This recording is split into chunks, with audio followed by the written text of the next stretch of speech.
할렐루야.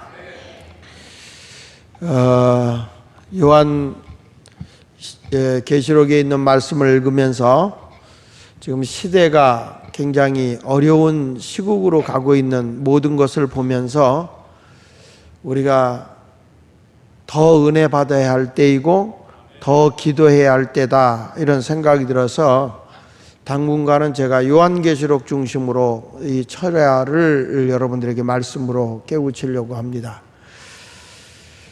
이 요한계시록 6장은 그 예수님의 재림 전에 일어날 7년대 환란의 시작과 끝에 대한 내용을 소개하고 있는 내용이 요한계시록 6장입니다. 성경에 보면 예수님이 오기 전에 이제 적그리스도가 나타나서 예수 믿는 사람을 미혹하게 되고 난리와 난리가 일어나고 민족과 민족이 싸우고 나라와 나라끼리 대적을 해요. 그리고 여기저기서 지진과 기근이 계속 일어나기 시작하는데 이것이 곧 재난의 시작이다라고 얘기했습니다. 마태복음 24장 8절에 있는 말씀에 보면 이 모든 것이 재난의 시작이다, 이렇게 말하고 있어요.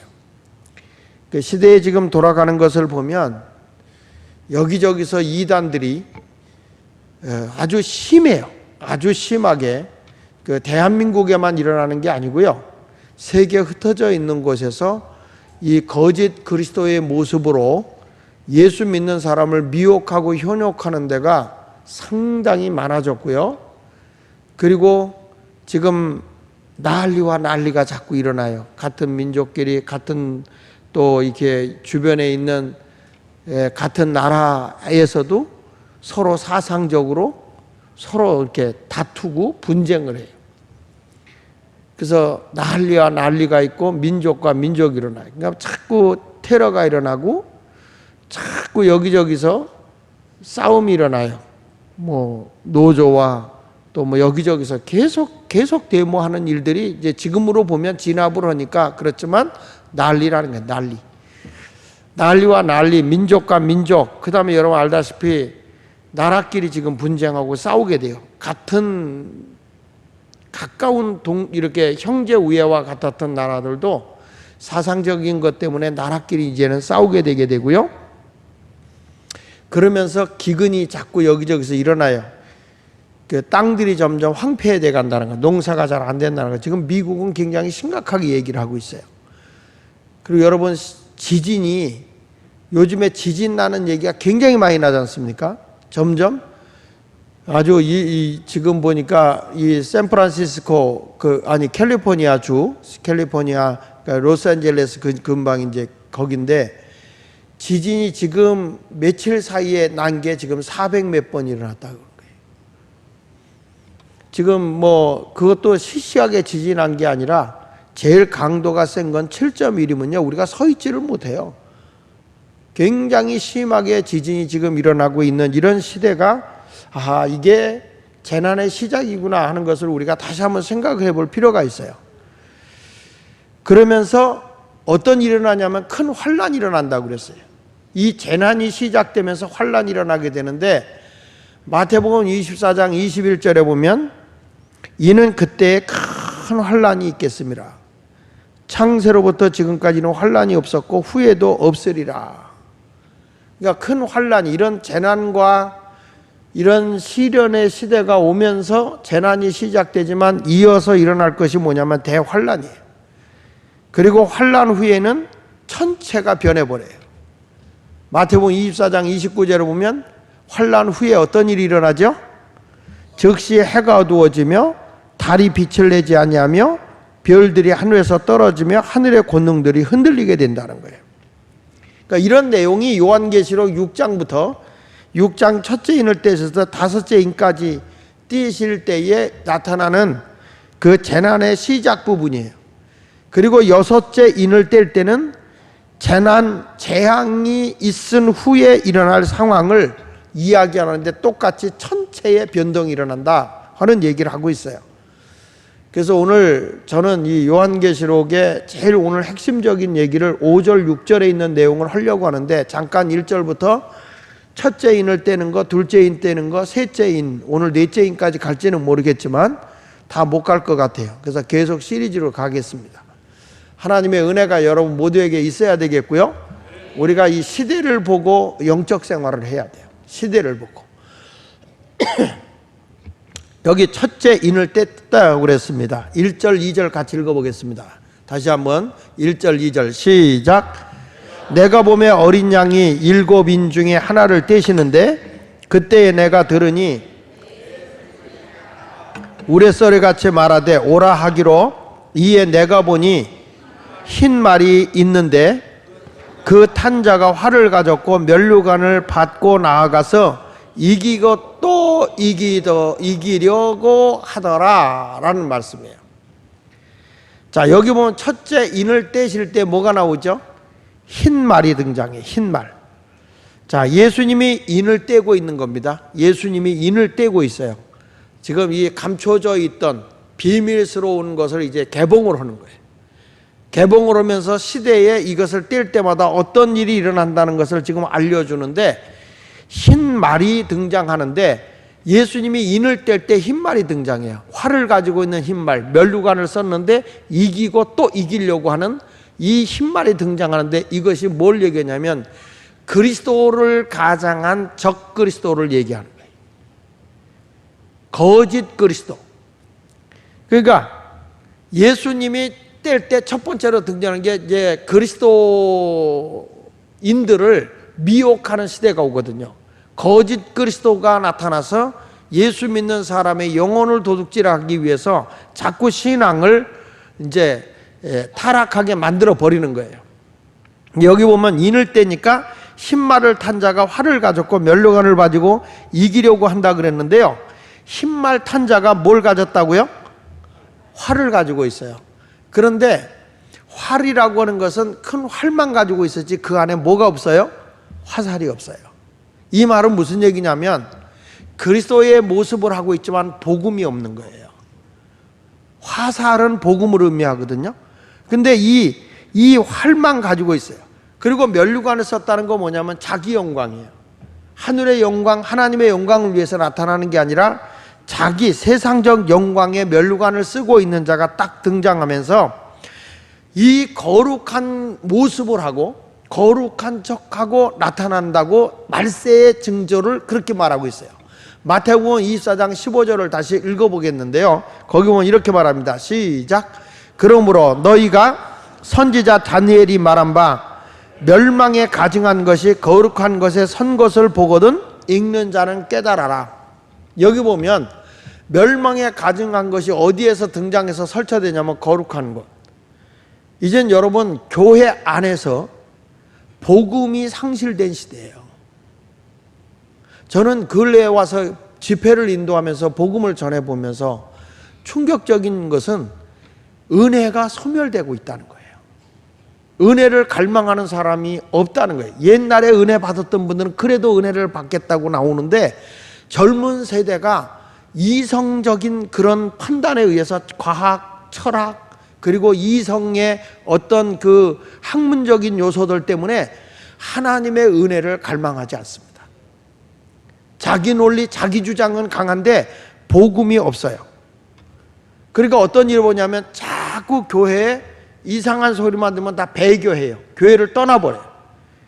데살로니가 후서 2장 3절에 이렇게 말하죠. 누가 어떻게 하여도 너희가 미혹되지 말아라. 말세가 되면 미혹되지 말라는 거예요. 자꾸 여러분 신앙생활하지 못하게 미혹을 한다는 거예요. 먼저 배교하는 일이 일어난다는 거예요. 교회를 떠난다는 거예요. 요즘에 젊은이들이 어디를 떠나요? 교회를 떠나요. 교회 손가락질하고 안티 세력들에 의해서 적그리스도 이단들이 등장을 하면서 교회를 공격을 해요. 자꾸 교회를 공격하다 보면 교회의 부정적인 요소를 자꾸 드러내요. 그래도 진리를 지켜야 되는데 진리를 지키는 게 아니라 그리스도 앞에서 배교해버리고 떠나가 버리는 거예요. 그래서 저 불법의 사람, 곧 멸망의 아들들이 나타나기 전에는 그날이 이르지 아니한다. 결국에는 멸망의 아들들이 나타나기 전에는 그날이, 하나님의 심판의 날이 오지 않는다 그랬는데 결국에는 심판의 날이 다가오고 있다는 얘기죠. 여러분, 우리는 이 시대의 흐름을 보면서 은혜 받을 때 은혜 받아야 돼요. 이 은혜를 놓치게 되면요, 은혜를 받을 때 은혜를 놓쳐버리게 되면 나중에 은혜 받으려고 애를 써도 은혜를 받을 수가 없어요. 고린도후서 11장 14절로 15절에 이렇게 말합니다. 이것은 이상한 일이 아니다. 너희들의 신앙을 자꾸 배교하게 하고 그리스도에게서 떠나게 하는 것은 이상한 일이 아니다. 사탄도 자기를 광명한 천사로 가장하고 온다. 적그리스도로 등장한다. 마귀도 광명한 천사같이, 진짜 내가 예수 믿는 사람같이 그런 모습으로 가장해서 나타나는데, 그러므로 사탄의 일꾼들도 뭐라고 그랬어요? 자기를 의의 일꾼으로 가장한다는 거예요. 내가 옳다는 거예요. 그래서 옳다고 주장을 하면서 교회를 어지럽히는 거예요. 자기 의로움을 주장하면서. 그러니까 교회 안에 요즘에 보면요, 계속 아니면 말고식으로 계속 모든 걸 수집해가지고 어느 순간 뻥 터트리는 경우가 많아요. 그러면 사람들은 아니면 말고지만 그게 재판보고 모든 게 다 이루어지고 나면 아닌 거가 드러나요. 이런 일들이 일어난다는 거예요. 자, 다시 한번 읽어볼까요? 고린도서 11장 14절 15절 시작. 이것은 이상한 일이 아니라 사탄도 자기를 광명한 천사로 가장하나니, 그러므로 사탄의 일꾼들도 자기를 뭘로 가장한다고? 의의 일꾼으로 가장하는 것이니 또한 대단한 일이 아니니라. 그들의 마지막은 그 행위대로 되리라. 하나님이 그들은 무조건 심판하지만은 어떤 일을 보냐면 여러분들을 배교하게 한다는 거예요. 믿음 생활을 정상으로 못하도록 떨어뜨려 놓는다는 거예요. 이게 흰말 시대예요. 흰말. 호세아서 7장 16절에 보면 그들은 돌아오나 높은 자에게로 돌아가지 않는다는 거예요. 하나님께로 돌아가지 않는다는 거예요. 아, 우리도 하나 믿어야지 하는데 하나님께로 가는 게 아니에요. 광명한 천사, 가장한 적그리스도에게 가는데 보십시오. 속이는 뭐가 있다고요? 속이는 활과 같으며 그들의 지도자들은 그 혀의 거친 말로 말미암아 칼에 엎드러지리니 이것이 애굽 땅에서 조롱거리가 되리라. 결국에 이 세상에서 가장하고 자기가 힘 있는 자 같이 하지만 저들은 다 멸망한다는 거예요. 여러분, 우리가 철야 기도를 왜 해야 되는지 아세요? 지금 이 세상이 돌아가는 걸 보면 우리가 기도하지 않으면 안 된다는 거예요. 성경 말씀 에레미야 49장 38절에도 보면 만군의 여호와가 이같이 말하노라. 보라, 내가 엘림의 힘에 으뜸가는 활을 꺾을 것이다 그랬잖아요. 엘림의 힘에 으뜸가는 활을 꺾어보다. 이들에게 적그리스도가 힘을 가지고 활을 가지고 막 자기들의 복음은 없어요. 화살은 없어요. 활을 가지고 자기가 생색을 내고 굉장한 전쟁의 영웅과 같이 등장하면서 여러분을 현혹한다는 거예요. 복음이 없어요. 복음의 본질이 없어요. 그러니까 하나님이 그 활을 꺾어버린다는 거예요. 주께서는요, 활을 가지고 계속 화살을 쏜다 그랬어요. 하바국서 3장 9절에 보면요, 주께서 활을 꺼내시고 뭘 쏜다고 그랬죠? 화살을 바로 쏘는 거예요. 복음을 바로 전해야 되는 거예요. 복음을. 그 복음의 본질을 잃어버려요. 제가 지난번에 서울 남년에 감리교 목사님들 집회를 갔어요. 집회를 갔을 때 제가 복음의 교리적인 본질을 얘기했어요. 근데 어저께 그분들이 와서 교육을 받고 갔어요. 교육을 받고 가면서 뭐라고 했냐면은 그 서울 남년회에서 목사님, 내년도에는 목사님이 가지고 있는 복음의 모든 것을 아주 첫날부터 끝 시간까지 다 목사님이 몇 시간 안 했지만 아주 개회 예배부터 시작해서 끝나는 시간까지 목사님 다 드릴 테니까 그 복음의 본질적인 걸 얘기해 달라는 거예요. 여러분, 그분들이 말씀을 몰라서 그러겠어요? 근데 말씀의 정리가 안 되는 거예요. 하나님의 복음의 본질적인 것을 저들에게 전해줘야 되는데 그것이 정리가 안 된 거예요. 젊은 교역자들이. 그러니 여러분, 영혼들이 살겠습니까? 안타까운 거예요. 그 내가 딴 데는 안 가도 거기는 가마. 복음의 본질적인 거. 여러분, 우리 주님은 활을 쏘는 거예요. 화살을 쏜다고요. 복음의 본질을 쏜다고요. 하박국 3장 11절에 이렇게 말해요. 날아가는 주의 화살의 빛과 번쩍이는 주의 창의 광채로 말미암아 해와 달이 그 초소에서 멈췄다. 하나님의 복음이 전파되어지는 곳에는요, 모든 것이 다 그 자리에서 마음대로 가는 게 아니야. 다 멈추고 회개하게 돼 있는 거죠. 잘못된 길을 계속 가는 법이 없어요. 돌아서는 거예요. 마지막 때는요, 복음을 들을래도 복음을 들을 수 없는 시대가 오는 거예요. 그러니까 여기 보니까 거짓 광명한 천사, 거짓 적그리스도가 등장해서 뭐래? 이기고 또 이기려고 한다는 거예요. 흰말 탄 자의 활동이 뭐예요? 이기고 또 이기려고 한다. 세상을 이기고 예수 믿는 사람 이기고 교회를 무너뜨려서 자기가 더 올라서서 이기고 또 이기려고 한다. 그건요, 요한계시록 17장 13절에 이렇게 말하고 있어요. 그들의 한 뜻을 가지고 자기의 능력과 권세를 누구에게 주었더라? 짐승에게 준 거예요. 그러니까 이 한 뜻을 가지고 자기의 능력과 권세를 짐승에게 줬다는 것은 적그리스도가 그걸 부여잡고 사탄이가 그에게 부여해 준 거니까. 그러니까 여러분, 말세가 되면 성도들의 신앙을 다 무너뜨리고 교회를 무너뜨리는 건 마귀 역사예요. 지금 교회들마다 싸우지 않는 교회가 별로 없어요. 조금 역사가 오래됐다는 교회. 그래도 우리 교회가 은혜가 있는 교회니까 감사할 일이지. 할렐루야. 이번에 여러분 그렇게 총력전도 하고 그렇게 애쓰고 열심히 했는데 얼마나 하나님이 기뻐하시겠어요. 감사할 일이지. 이제는 한번 초청으로 끝내지 말고 열매를 맺게 해야 돼. 저들의 복음이 심겨졌기 때문에 하나님께서 저들 속에 역사하고 있거든요. 그날 보니까 새로 오신 분들 눈물 흘리는 분도 꽤 있더라고. 이 흰말 탄 자의 뒤로 막 붉은 말, 검은 말, 청황색 말, 전쟁, 기근, 사망 이런 것들이 끔찍한 일들이 계속 일어나고 따라오거든요. 여러분, 말세가 되면 이렇게 거짓 복음을 가지고 교회를 현혹하고 성도들을 현혹한다. 이걸 분명히 알아야 돼요. 적그리스도가 우리를 미혹하는 시대에 지금은. 그러니까 다른 거 없어요. 교회는 복음의 본질로 가야 돼. 자꾸 우리가 말씀, 교회에서 성경 말씀을 잘 가르치는데 여기저기 가서 배우겠다 그러지 말고 여기서만 제대로 복음의 본질을 배워요. 아멘입니까? 두 번째 가서 둘째인을 떼실 때 붉은 말의 시대가 온다는 거예요. 붉은 말. 붉은 말 시대는 뭐냐? 다 같이 4절 읽어보겠습니다.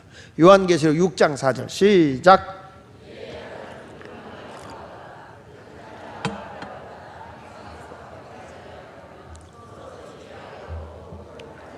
자, 이 붉은 말은 뭘 제한다고요? 땅에서 뭘 제해버려요? 화평을 제해버리고 서로 죽이게 하고 큰 칼을 받았다. 이게 뭐냐면 죽음과 전쟁을 얘기하는 거예요. 이제 앞으로 뭐가 일어나냐? 전쟁이 일어나는 거예요. 그러니까 마태복음 24장 7절에 있는 것처럼 민족과 민족이, 나라가 나라를 대적하고 일어났고 처초에 기근과 지진이 일어나게 되는데 결국에는 이제 전쟁이, 나라, 민족과 민족이, 나라가 싸우는 이런 비극이 일어나기 시작하는 거죠. 이제는 나훔 2장 3절에도 이렇게 말합니다. 그의 용사들은 방패는 붉고 그의 무사들은 옷도 붉으며 그 항오를 벌리는 날에 병거의 쇠가 번쩍이고 노송나무의 창이 요동하는도다. 이제는 전쟁을 해도 시시한 전쟁이 아니라는 거예요. 뭐가 번쩍번쩍 하는데 여기 보면 큰 칼을 가졌다고 하는 것은 첨단의 무기예요. 첨단의 무기. 사람을 엄청나게 죽일 무기. 이런 전쟁이 일어난다는 거예요. 스가랴 14장 13절에 이렇게 말합니다. 그날에 여호와께서 그들을 크게 요란하게 하시리니 피차 손으로 붙잡으며 피차 손을 들어 칠 것이다. 손잡고 함께 지내던 사람이 서로 적이 돼서 쳐 죽일 거다. 이런 시대가 점점 가까이 오는 거예요. 큰 전쟁이 일어나는데 뭘로 전쟁이 일어나요? 사상적 전쟁이 일어나고 종교적 전쟁이 일어나는 거예요. 여러분, 이것은 말세에 일어날 얘기를 하고 있는 거니까 이제 앞으로 이러다가 전쟁이 성경에는 유브라데스 전쟁이라서 제3차 전쟁, 그게 이제 중동에서 일어나죠. 이스라엘과 그 주변에서부터 일어나는 3차 대전입니다. 그러니까 지금 이라크, 이란 이런 데가 자꾸 이게 미국까지 간섭하게 되잖아요. 그러니까 이게 이제 앞으로는 이스라엘이라든지 이 중동 국가 중심으로 싸움이 일어나는데, 사실은 그 민족이 같은 민족이잖아요. 아브라함의 후손이잖아요. 다 아브라함의 후손이, 하나는 이삭이고 한쪽은 이스마엘. 이스마엘과 이스마엘의 민족과 민족이 싸우는데, 이게 나중에는 나라와 나라의 싸움이 되고, 이게 큰 전쟁이 일어나서 이때 전쟁으로 지구 인구의 3분의 1이 죽습니다. 이게 성경의 예언이에요. 그러니까 엄청난 숫자가 죽는 거죠. 그러니까 서로 죽이기가 큰 칼을 받았으니까. 자, 성경 말씀에 보면 이사야 19장 2절에 이렇게 말합니다. 같이 한번 읽어볼게요. 자, 시작. 그들이 각기 형제를 치며 각기 이웃을 칠 것이며 성읍이 성읍을 치며 나라가 나라를 치고. 그러니까 싸움이 점점 커지는 거예요. 싸움이 어떻게 커지느냐? 형제를 치고 이웃을 치고 도시와 도시가 싸우고, 나중에 가서는 나라가 싸우는 거예요. 이게 작게 싸우는 것 같지만 점점 크게 싸워진다는 거예요. 자, 여러분, 이것이 무슨 시대? 무슨 말의 시대? 붉은 말의 시대. 전쟁의 시대. 그 전에는 이런 얘기를 했어요. 이게 이제 붉은 말하면 공산주의와 이제 싸움을 얘기한다, 이렇게도 얘기했어요. 근데 하여튼 지금 이것은 사상적인 전쟁이 터지게 되는 거예요. 이게 둘째인을 떼실 때 이런 것이 시작이 되는 건데, 저는 제가 지금 돌아가는 걸 보면 서서히 이 시대가 지금 시작이 됐다, 이렇게 느껴져서 우리가 정신 바싹 차려야 되겠구나, 그런 생각에서 요한계시록 말씀을 다시 증거하는 거예요. 자, 세 번째는 검은말 시대가 등장합니다. 셋째인을 떼는데 검은말, 오늘 이 얘기 좀 하려고 하는 거예요. 이거 하느라고 여기까지 왔는데, 검은말 시대가 딱 등장하면 어떤 일이 벌어지냐면, 이 검은말 시대에 대한 얘기를 좀 오늘 하려고 합니다. 검은말 시대는 첫째, 뭘 얘기하는 거냐? 따라합시다. 무역전쟁의 시대, 무역전쟁의 시대 또는 식량전쟁의 시대가 일어난다는 거예요. 자, 이 말씀 듣기 전에 찬송 한 장 하고 심단해 하는 것 같아서, 그래도 주님 오실 날 가까울 때 우리는 주님 맞이할 수 있으니까 감사해야 돼요. 찬송가 179장 주 예수의 강림이 가까우니, 179장.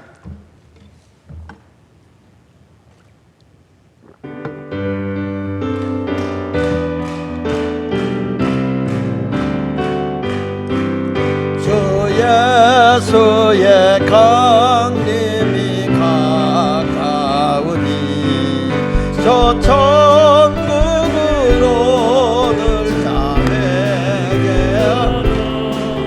주 성령도 너희를 부르시고 부천사도 나와서 영접하리. 주 예수님 너희를 찾으시니 왜 억울하면서 오지 않나. 온 세상 죄 담당한 어린 양 죄 많은 자 불러서 구원하네. 이 세상이 즐기는 재물로 내 근심과 고초를 못 면하리. 또 숨질 때 위로를 못 얻으며 저처 못 찾은 내 아버지 주시는 생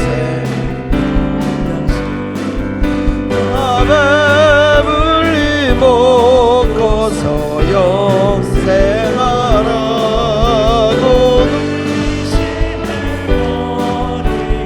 주께 오면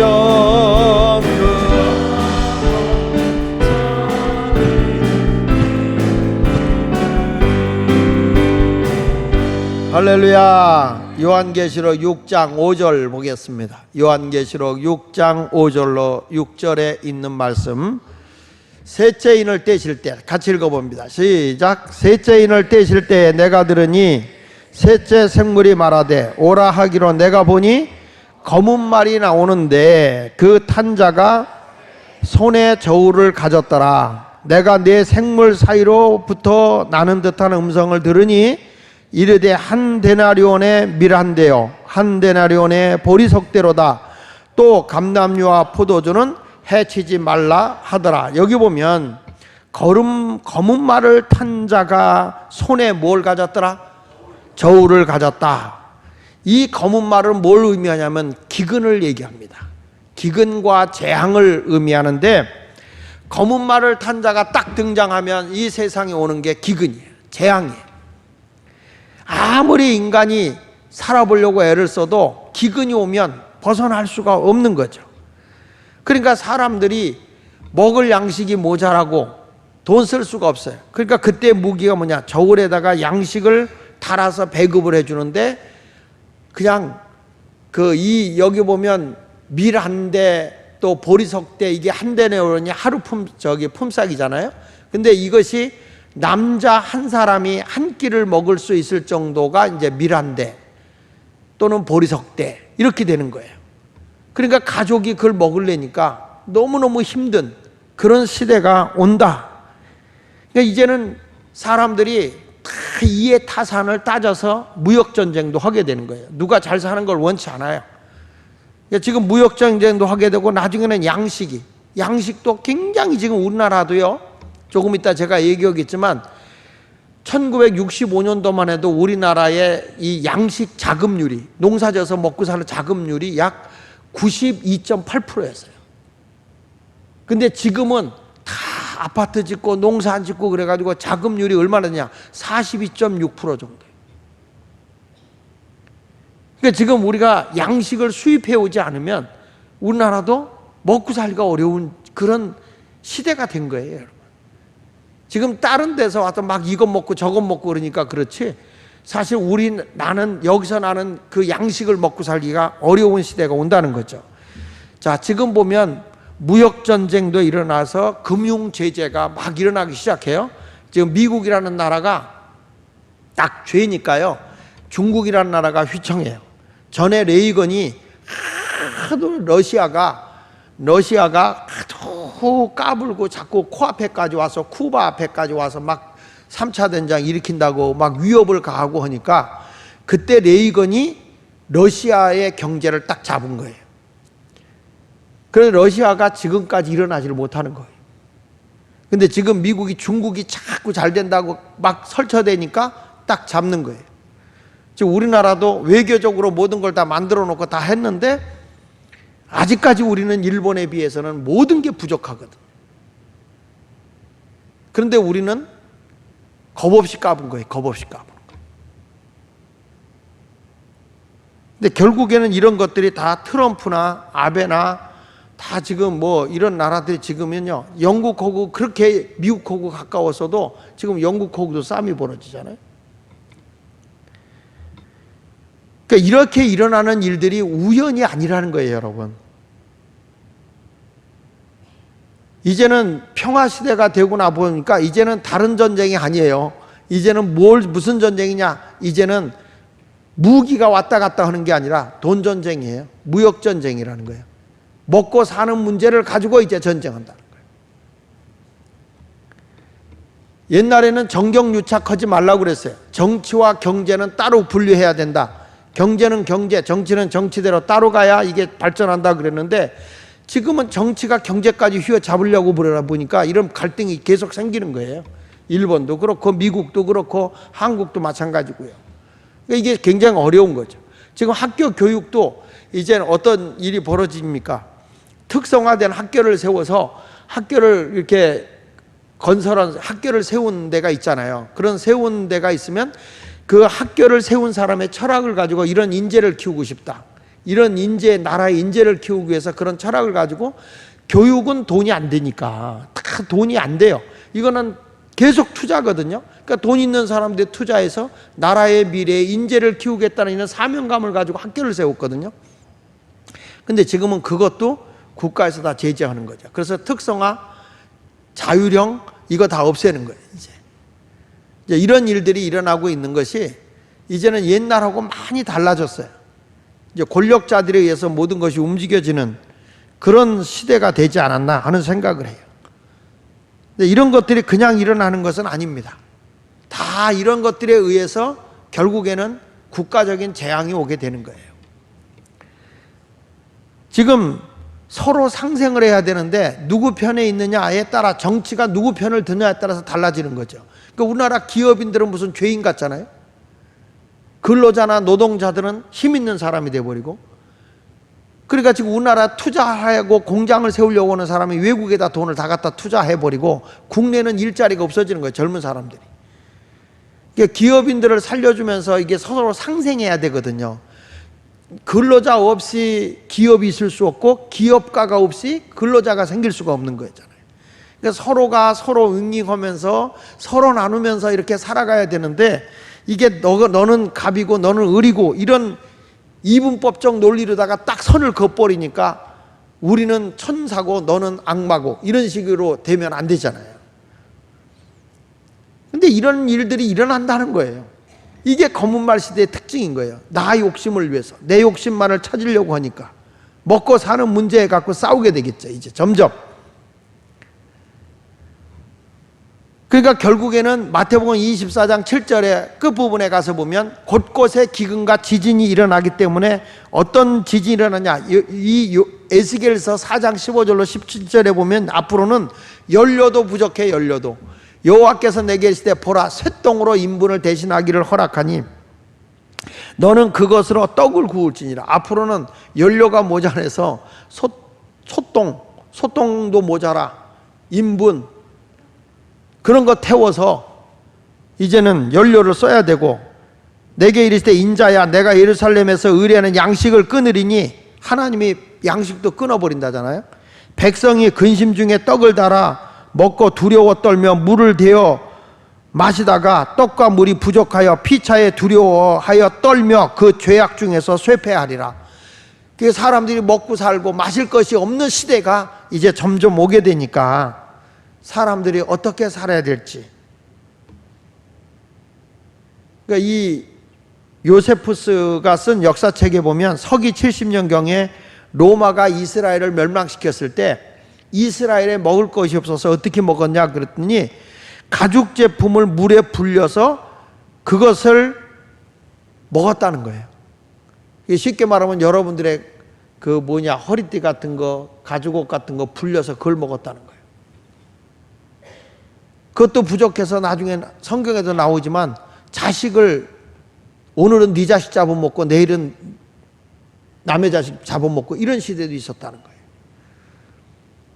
살기가 점점 어려운 시대에 우리가 왔다. 자, 그래서 마태복음 24장 21절에 이런 말씀을 하는 거예요. 거기서 이는 그때에 큰 환난이 있겠습니다. 창세로부터 지금까지 이런 환난이 없었고 후에도 없으리라. 여러분, 이러한 환난이 우리에게 온다는 거예요. 이게 성경이 우리에게 증거해 주는 거예요. 그런데 특이한 게 있어요. 그게 뭐냐면 감람류와 포도주는 해하지 말라는 거예요. 요한계시록 오늘 6장 6절에 보니까 같이 한번 읽어봅시다. 시작. 감람류와 포도주는 누굴 얘기하냐면, 감람주는 영적으로 깨어있는 주의 종을 의미하고 포도주는 성도를 의미하는 거예요. 은혜 입은 성도들. 이런 사람들은 그런 환난이 와도 근다리지 마라. 다 먹고 살게 해라. 그렇게 아멘 해가지고는 될 일도 안 돼요. 이게 무슨 말인지 알아요? 말세는 복음으로 무장하고 은혜로 무장해야 된다. 그게 사는 길이라는 거예요. 그게. 그래서 요한계시록 11장 4절 5절에 보면 이런 말씀이 나와요. 그들은 이 땅에 주 앞에 서 있는 두 감람나무와 두 촛대가 있는데, 만일 누구든지 그들을 해하고자 하면 그들의 입에서 불이 나와서 그들의 원수를 삼켜버릴 것이요 누구든지 그들을 해하고자 하면 반드시 그와 같이 죽음을 당하리라 그랬어요. 이게 무슨 얘기냐면 이제 심판때가 와요. 심판때가 오는데 그때 두 감람나무가 딱 쓴다. 이게 두 종을 얘기하는 건데 말세에 보면 두 종이 일어나요. 하나는 누구냐면 우리 예수님이 십자가에 못 박혀 돌아가시기 전에 감린산에 어디냐 저 헐몬산에 올라가요. 헐몬산에 올라가서 예수님과 베드로, 요한, 야고보가 같이 거기서 기도하다가 환상이 열리면서 모세와 엘리야와 대화하는 모습을 보잖아요.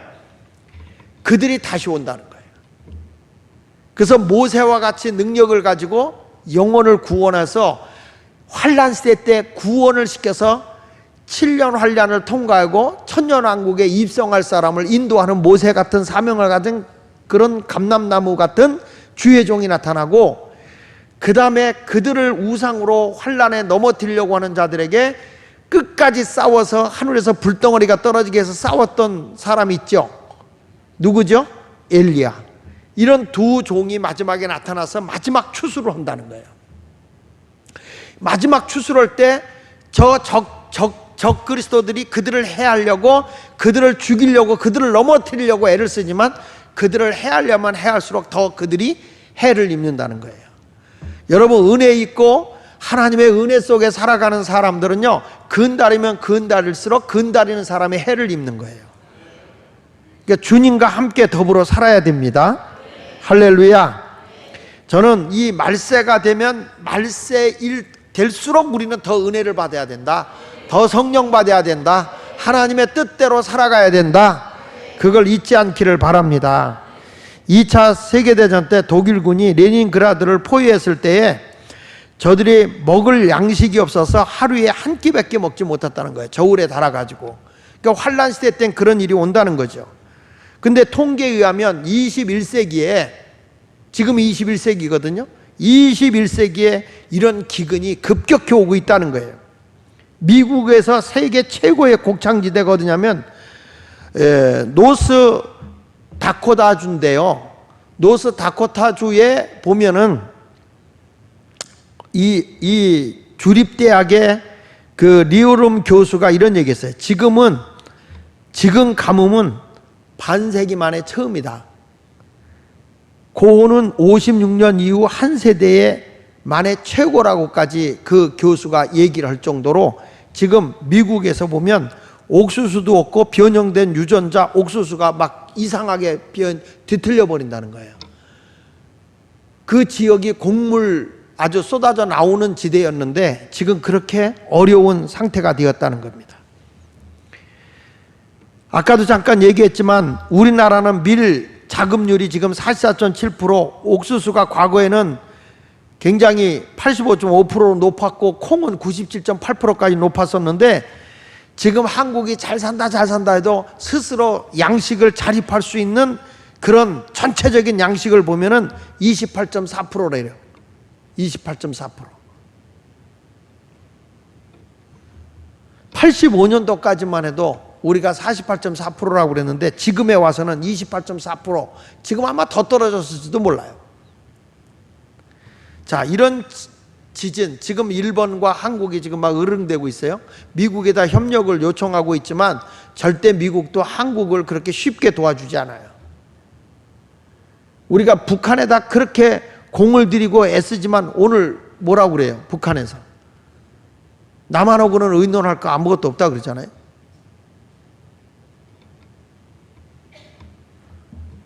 이러한 시대가 오는 거예요. 자, 예레미야 14장 15절 한번 보겠습니다. 이런 말이 나옵니다. 그러므로 내가 보내지 아니하였어도 내 이름으로 예언하여 이르기를, 다 같이 읽어봅시다. 시작. 칼과 기근이 이 땅에 이르지 아니하리라 하는 선지자들에 대하여 여호와께서 이와 같이 말씀하셨느니라. 그 선지자들은 칼과 기근에 멸망할 것이다. 시대를 보고 똑바로 가르쳐 주라는 거예요. 주의 종들이. 지금 편안하다 안전하다라고만 얘기해서 왜 사람을 불안을 조종하느냐 이렇게 또 말하는 분도 있을 수 있지. 근데 이런 시대가 이렇게 오는 걸 안 가르쳐주면 주의 종이 벌받아. 세상에 돌아가는 걸 보면서 우리가 정신 차려야 된다는 거죠. 요즘 젊은이들이 과학주의, 그 다음에 또 뭐 철학 이런 것들을 이렇게 주장하다 보니까 인본주의가 판을 쳐서 이성적인 판단만 가지고 살지 하나님의 영적인 세계를 모른다는 거예요. 세상에 돌아가는 모든 것들이 다 영적인 건데, 지금 여러분 내가 다시 올 때는 처처에 기근이 올 거다 그랬는데 지금 세계에서 똑딱할 때 굶어 죽는 숫자가 25명이래요.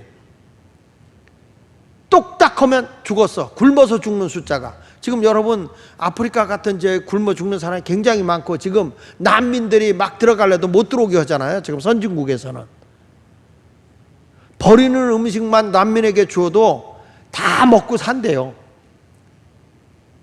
근데도 지금 똑딱해서 기근으로 인해서 죽어가는 사람이 그렇게 많다. 자, 이런 때, 지금 이런 때, 이런 세상이 돌아오면 특이한 게 뭐냐면, 따라합시다. 영적 기근도 같이 온다. 다시 크게 하세요. 영적 기근도 같이 온다. 지금 세상이 이렇게 돌아간다. 그게 중요한 게 아니에요. 여러분 영적으로 살아야 되는데 영적 기근이 온다는 거예요. 그래서 마태복음 24장 19절에 이런 말씀이 나와요. 말세가 되면 아이 벤 자들과 젖 먹이는 자들에게는 화가 있다. 영적으로 건강한 아이를 낳지 못하고 계속 그냥 알랑알랑 좋은 말만 해주고 아직 뱃속에다 그냥 품고 있고 영적으로 거듭나게 못해버리면 장성한 자로 키우지 못하는 주의 종은 화가 있다는 거예요. 오늘 센 말씀을 듣지만 눈 뜨고 이런 환난 시대가 온다 그래도 여러분은 걱정 없죠. 어쩌면 죽으면 되니까. 그렇죠? 그러니까 잠자는 거지. 여러분 마태복음 24장 29절에 이렇게 말해요. 그날 환난 후에 즉시 해가 누워지고 달이 빛을 내지 않냐며 별들이 하늘에서 떨어지며 하늘의 권능이 흔들려진다 그랬거든요. 천체가 다 바뀌는 거예요. 이제 천재지변이 일어나는 거잖아요. 천재지변이. 지금 여러분 이상기온 일어나잖아요. 천재지변이 일어나기 시작하잖아요.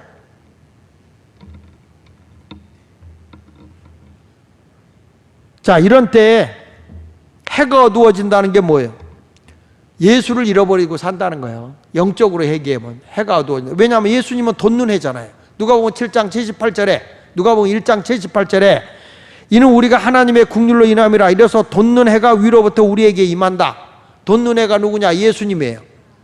예수님의 해가 위로부터 우리에게 임하여 79절에 보니까 어둠과 죽음의 그늘 앉은 자에게 비치고 우리 발을 평강한 길로 인도하시는 분이 예수님이거든요. 근데 지금은 어떻게 되냐? 은혜를 잃어버리니까 예수를 잃어버려. 그러니까 어디로 빠져요? 점점 어두움으로, 죄악으로, 멸망의 길로 가는 거예요.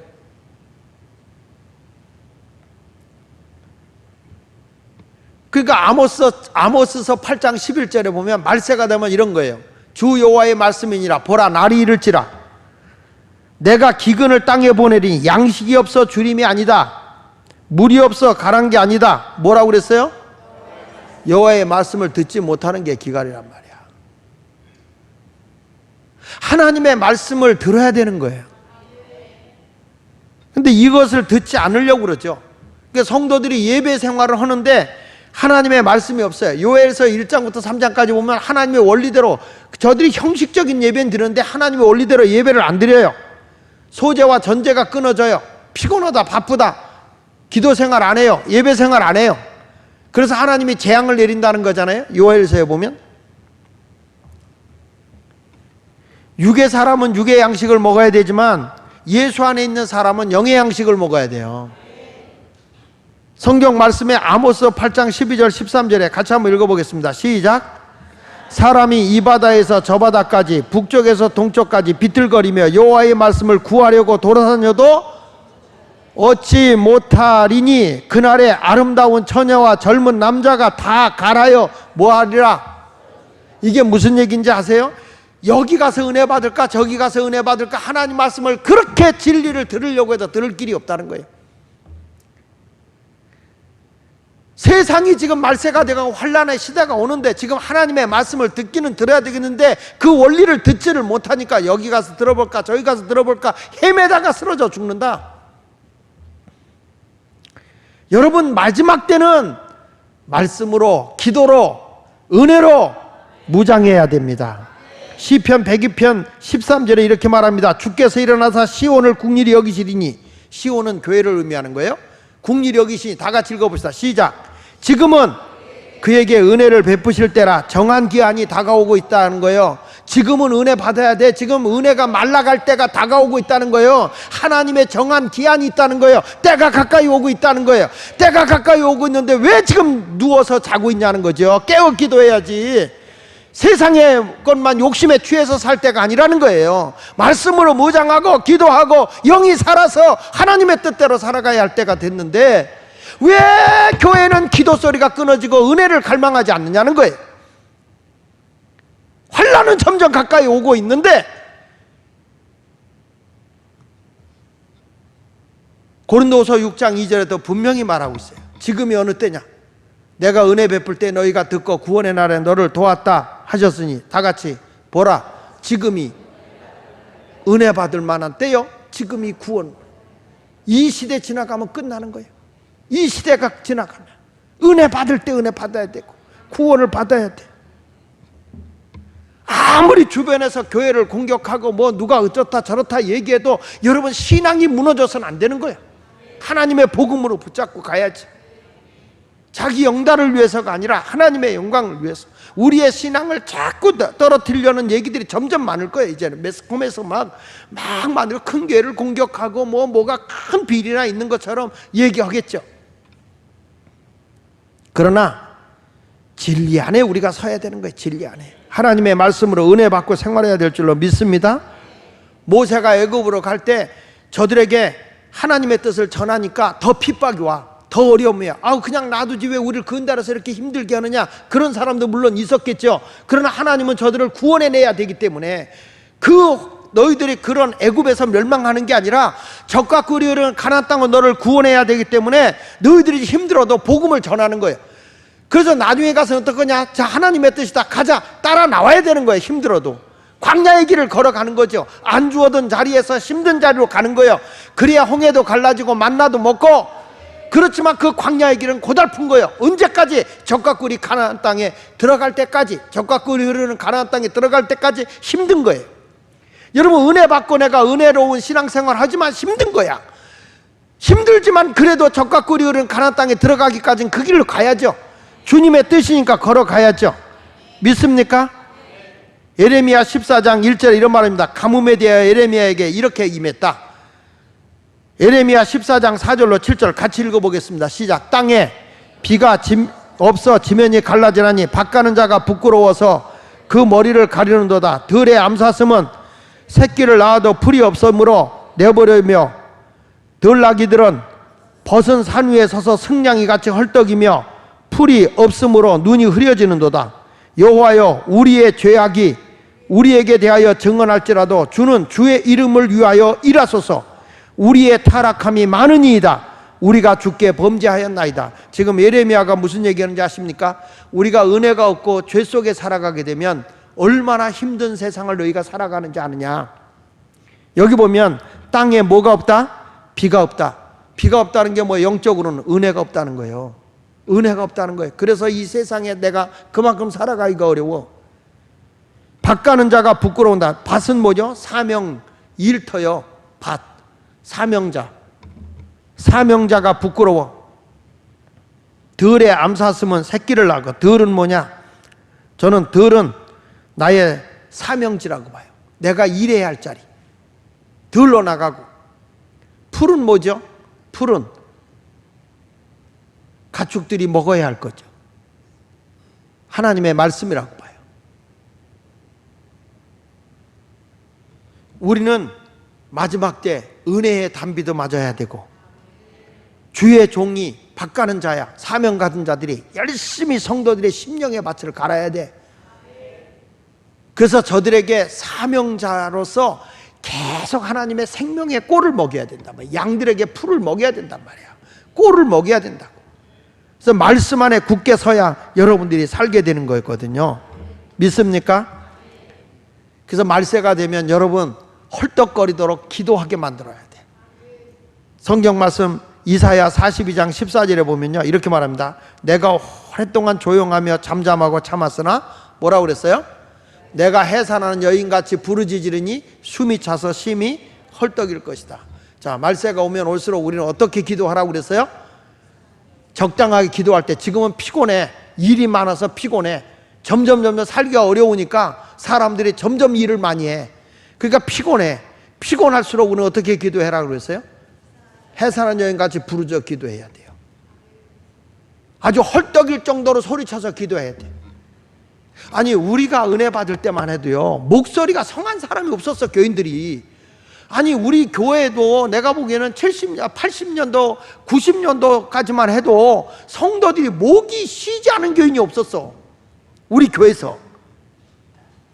누가 무언강사인지 모르겠어. 누가 목사인지. 요즘에는 목소리들이 너무 고와. 너무 곱다고.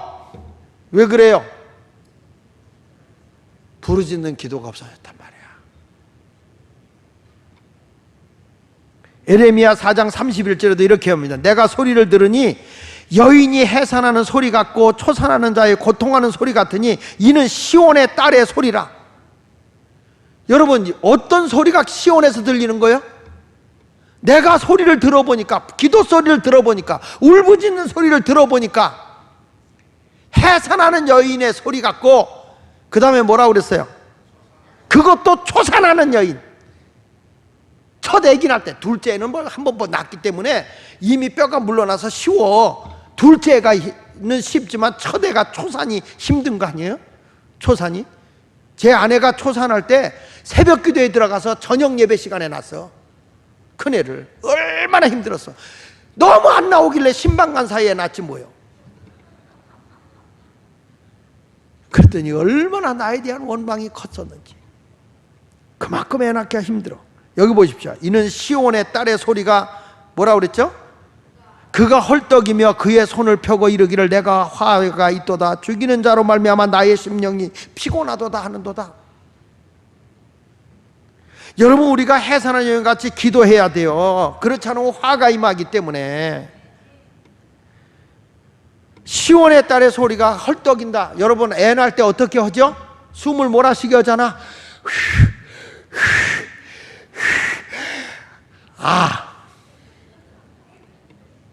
힘쓰고 애써서 또 숨을 몰아쉬었다가 힘쓰고 애써서 그렇게 기도해야 돼. 육적인 교회는 그럴 필요가 없어. 영적인 교회는 그렇게 기도하라는 거예요. 할렐루야. 그래야 믿음의 성도를 보호해주고 구원해주는 거예요. 성경 7절에 감람류와 포도주는 해치지 말라. 여러분 우리가 열심히 기도하면 누구도 우리를 해할 수 없는 걸 믿으시기 바랍니다. 욥기서 5장 20절로 21절에 이렇게 말하거든요. 기근 때에 죽음에서 전쟁 때 칼의 위험에서 너를 구원하실 터인즉 그랬잖아요. 다시 크게 읽어봅시다. 시작. 기근 때에 죽음에서 전쟁 때에 칼의 위험에서 너를 구원하실 터인즉 네가 혀에 채찍을 파여 숨을 수가 있고 멸망이 올 때에도 두려워하지 아니할 것이다. 여러분 은혜 있는 사람은 살 길이 있다니까. 은혜롭게 살면 산다니까. 다 피할 길을 주신다는 거예요. 피할 길을. 저는 여러분들에게 지금 이게 이런 시대가 온다, 지금 세상이 이렇게 온다, 이렇게 온다고 해서 위협을 가하고 겁을 주려고 하는 게 아니야. 살 길을 하나님은 열어놨단 말이야. 은혜 있는 자에게, 기도하는 자에게. 시편 33편 19절에 이렇게 말하잖아요. 그들의 영혼을 사망에서 건지시며 그들이 굶주릴 때에 그들은 살리신다는 거야.